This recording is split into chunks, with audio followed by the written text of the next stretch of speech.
Hello traders, मैं सागर सिंघल स्वागत करता हूं आप सबके अपने यूट्यूब चैनल फ्यूचर इन्वेस्टर में।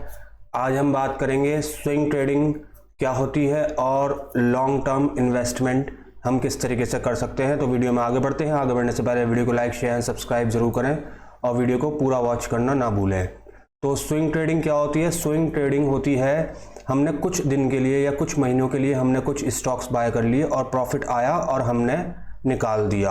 हमें 10% का प्रॉफिट हो गया, हमें 15% का प्रॉफिट हो सकता है, उसमें कितना भी प्रॉफिट होया हमने निकाल दिया। लॉन्ग टर्म ट्रेडिंग क्या होती है? हमें होल्डिंग्स रखनी है और हमें बाय करना है लॉन्ग टर्म के लिए। लॉन्ग टर्म 10 साल 20 साल 15 साल के लिए हम बाय कर रहे हैं स्टॉक्स को और लंबी होल्डिंग करते हैं। अब स्विंग ट्रेडिंग में बाइंग कैसे करेंगे ये आपको मैं बता देता हूं कि स्विंग ट्रेडिंग में हम किस लेवल्स पे बाय कर सकते हैं, किस लेवल्स पे नहीं। ये रिलायंस का चार्ट है, आप देख सकते हैं 1 डे के टाइम फ्रेम पे ये जो हमारा मूविंग एवरेज लग रहा है, इसमें ये 200 का मूविंग एवरेज लगा हुआ है और ये 50 EMA लगा हुआ है। तो हम अब इस पर ट्रेड कैसे करेंगे? हम स्विंग ट्रेडिंग के लिए हमें कैसे इसमें जाना है और किस तरीके से हम इसमें ट्रेड कर सकते हैं। अब इसमें हम देखेंगे रिलायंस में सपोर्ट्स रिलायंस में। अब एक देखेंगे तो रिलायंस में डब्ल्यू पैटर्न क्रिएट हो रहा है, एक तरीके का ये डब्ल्यू पैटर्न क्रिएट हो रहा है। अगर ये लेवल ब्रेक करता है तो हम यहाँ पे बाइंग साइड में अच्छा जा सकते हैं स्विंग ट्रेडिंग के लिए। यहाँ पे 2300 का लेवल है रिलायंस में, अगर ये ब्रेक करता है 1 डे के टाइम फ्रेम पे तो हम इसमें स्विंग ट्रेडिंग एक्टिवेट कर सकते हैं। स्विंग ट्रेडिंग इसमें अभी भी एक्टिवेट है क्योंकि 200 EMA के नीचे है मार्केट और 50 EMA के नीचे है मार्केट 1 डे के टाइम फ्रेम पे। अब सपोर्ट लेवल देख लेते हैं इसका। सपोर्ट लेवल जैसे ये सपोर्ट लेवल बन रहा है इसका 2180 के आसपास का इसका सपोर्ट लेवल है। अगर ये 2180 का लेवल अगर निकाल देता है नीचे की साइड और क्लोजिंग दे देता है हमें, तो ये रिलायंस फिर से वीक हो सकता है, तो इसमें वीकनेस तब ज़्यादा आ जाएगी। तो हम स्विंग ट्रेडिंग में क्या कर सकते हैं, जैसे पैटर्न्स बन रहे हैं, डब्ल्यू पैटर्न, यहाँ पे एक एम पैटर्न बना था ये वाला, ये एम पैटर्न बना के गिरा है, अब ये डब्ल्यू पैटर्न्स क्रिएट हो रहा है, तो इसमें हम स्विंग ट्रेडिंग में जा सकते हैं आगे के लिए। और लॉन्ग टर्म के लिए होल्डिंग्स हम लेवल्स नीचे के लेवल्स पे है, रिलायंस ऊपर से फॉल होता हुआ आ रहा है। अच्छा, अगर आप यहाँ से देखेंगे तो यहाँ से रिलायंस ने फॉल जो दिया है हमें 550 पॉइंट्स 560 पॉइंट का फॉल दे रखा है। यहाँ से हम बाइंग कर सकते हैं रिलायंस में, क्योंकि ये EMAs जो है 2 मूविंग एवरेज ये बहुत इंपॉर्टेंट हैं। इसके नीचे मार्केट आता है तो हम बाइंग साइड जा सकते हैं और हमें मार्केट की डेप्थ भी देखनी पड़ेगी, सब कुछ देखना पड़ेगा। उस हिसाब से रिलायंस हमें कितना प्रॉफिट देता है, कितना मार्केट का वो है इसका, और उसके बाद हम इसमें स्विंग ट्रेड कर सकते हैं। जैसे डब्ल्यू पैटर्न क्रिएट हो रहा है। अब बात कर लेते हैं एक और स्टॉक TCS देख लेते हैं। TCS भी हमारा 200 मूविंग एवरेज के नीचे है और 50 मूविंग एवरेज के नीचे है। TCS में एक एम पैटर्न भी क्रिएट हुआ है, अगर आप देख सकते हैं तो ये एम पैटर्न फुलफिल हो गया है पूरा। ये यहाँ से ये एम पैटर्न क्रिएट हुआ था इसमें। अब ये एम पैटर्न यहाँ से हमें TCS को सपोर्ट मिल रही है इस लेवल से। एम पैटर्न हमारा क्रिएट हो चुका है इसमें। TCS में हमें जो सपोर्ट मिल रही है इन लेवल पे सपोर्ट मिल रही है।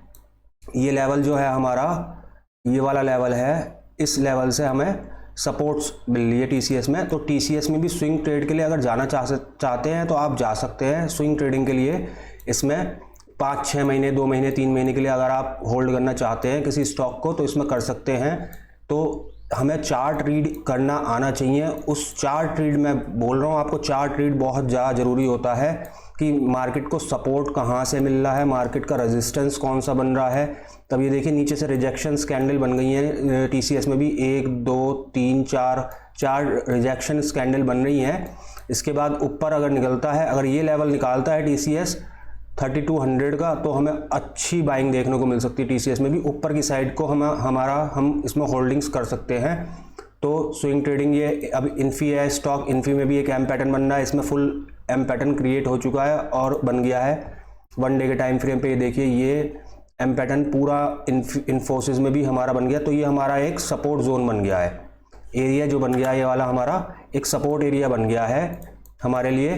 तो यहाँ से हमें बाइंग देखने को मिल सकती है इन्फोसिस में भी।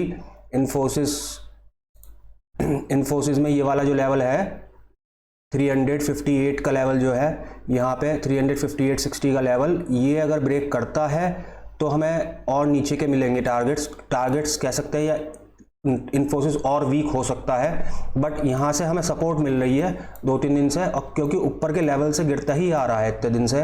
इन्फोसिस देखिए 1 2 3 4 5 6 7 8 9 10 11 12 13 14 15 16 कैंडल्स रेड बन चुकी हैं। और मेनली बात यह है, ये 200 EMA के नीचे है और 50 EMA के नीचे है इन्फोसिस भी। तो इसमें हम बाइंग साइड अब अपनी स्विंग ट्रेड एक्टिव कर सकते हैं और होल्डिंग्स थोड़ी सी इसमें हम ले सकते हैं। तो हमें को सपोर्ट्स चाहिए, किस तरीके से हमें सपोर्ट मिल रही है, कहाँ हमें सपोर्ट मिल रही है और हम कहाँ बाइंग करनी है। जब भी मार्केट 200 EMA के नीचे आ जाता है और थोड़ा सा सपोर्ट्स के पास आ जाता है, 200 EMA के नीचे आके सपोर्ट्स के पास आता है, मान लीजिए यहाँ पे भी एक हमें सपोर्ट मिल रही थी, पर ये एम पैटर्न क्रिएट हो रहा था, एम पैटर्न हमारा क्रिएट हो रहा था, बट हमें सपोर्ट मिल रही थी यहाँ पे।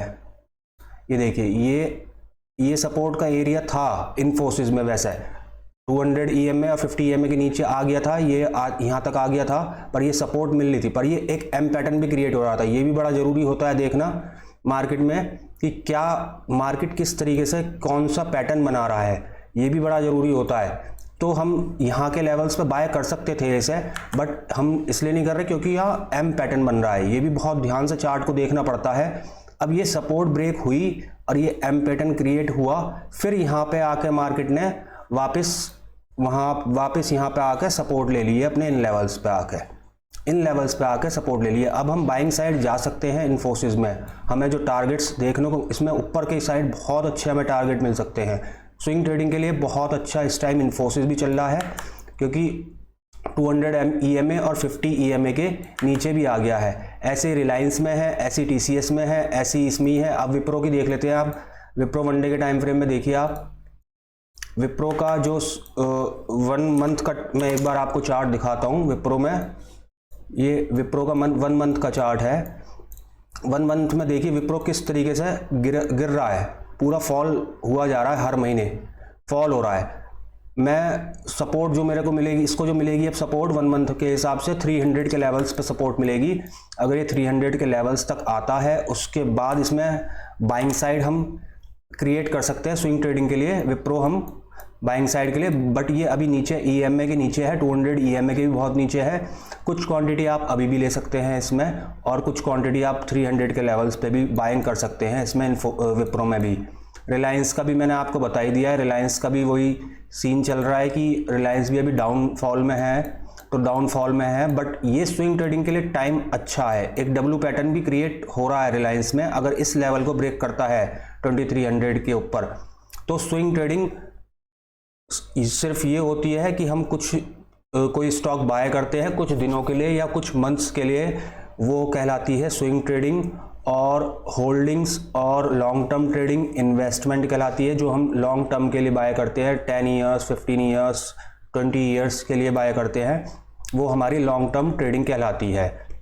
आई होप आप लोगों को वीडियो पसंद आए मेरी, और आपको ये समझ में आया हो कि स्विंग ट्रेडिंग में कहाँ बाय करनी है, कैसे करनी है। EMAs के नीचे 200 EMAs मूविंग एवरेज और 50 EMA के नीचे जब मार्केट आ जाता है, तो उसके बाद हमें देखना है कि नीचे से सपोर्ट्स मार्केट को कहाँ मिल रही हैं, पीछे जाके चार्ट में सपोर्ट्स कहाँ पे मिल रही हैं, और वहाँ से 1-2 रिजेक्शन कैंडल बनती हैं डेली की, और पैटर्न देखना है कौन सा बन रहा है। तो हमारे समझ में आता है कि हम यहाँ पे बाइंग कर सकते हैं, यहाँ पे हम बाइंग क्रिएट कर सकते हैं। वीडियो पसंद आए आप लोगों को तो लाइक शेयर एंड सब्सक्राइब ज़रूर करिएगा। धन्यवाद।